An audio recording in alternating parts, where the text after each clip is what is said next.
नमस्कार भक्तांनो, श्री स्वामी समर्थ।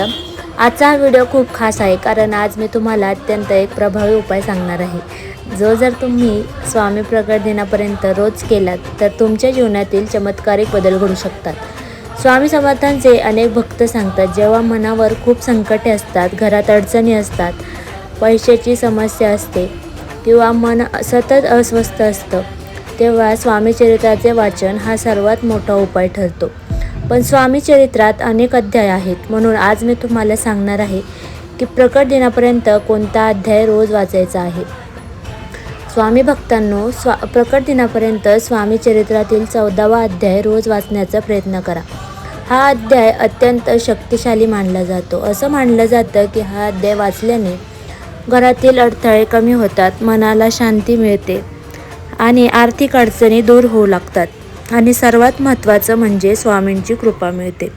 कसा करायचा हा उपाय, चला मी सांगते।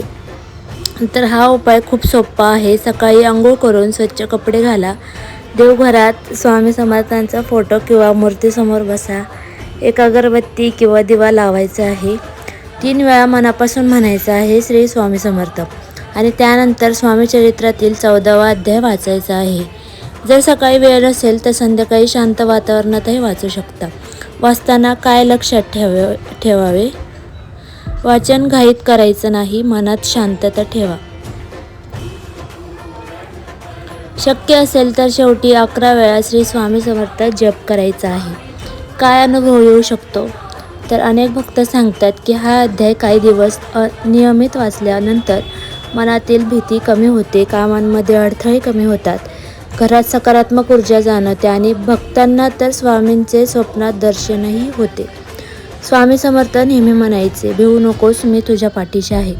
म्हणून जर तुम्ही श्रद्धेने हा अध्याय वाचलात तर स्वामी नक्कीच तुमची काळजी घेतात।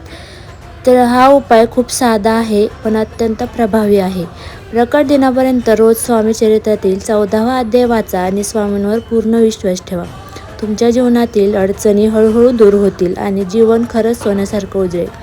शेवटी सर्वांनी माझ्यासोबत म्हणा, श्री स्वामी समर्थ, श्री स्वामी समर्थ, श्री स्वामी समर्थ। व्हिडिओ आवडला तर नक्की लाईक करा, शेअर करा आणि सबस्क्राईब करा